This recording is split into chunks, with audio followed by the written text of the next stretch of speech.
I know I make a lot of content about, advocating for victims of domestic violence and narcissistic relationships and such like that, but I think I want to make a different video for you guys real quick. It is absolutely 125% okay to set boundaries with anybody in your life that is in an abusive relationship. I know that a lot of people tiptoe around that conversation because sometimes there's a lot of backlash when it comes to people saying that they can't deal with, tolerate, or accept, people being in those types of relationships. Is that a fair statement to say? Yes, because sometimes it's really hard being friends with someone or have a family member or anything of that matter going through those relationships, and because you're emotionally involved as well, because obviously you care about that person, obviously you care about their life, their safety, and their well-being, and what's going on.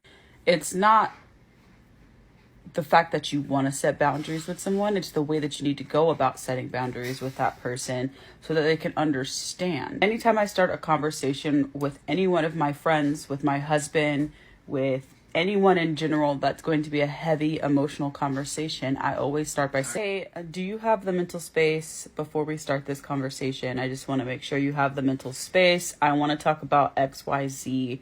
And if you don't have the mental space for it, I will totally understand. Now, of course, if it's an emergency situation and you need help and you need to be able to get out of that situation and you need to call and talk to somebody, by all means, do what you got to do. But I think it's important that we understand and that they understand that we're not always going to be in the mental space. We're not always going to be in the right state of mind. We have things that we're dealing with and going through in our lives as well. So it's a courtesy to see if they have a mental space to talk about those things.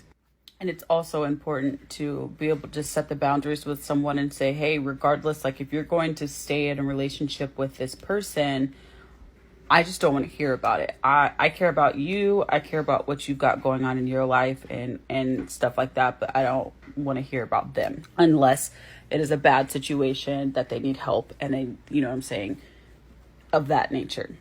I just want to make it clear like that. It's absolutely okay to set those boundaries. It's okay to make it clear that there are certain things with your relationship with that person that you don't want to have to deal with or go through, especially if they're going to stay in that relationship. Because I say it all the time, it on average takes 7 times for someone to leave an abusive relationship. And it's exhausting for everybody that is involved. We can be here for you, but we are also allowed to set boundaries as well.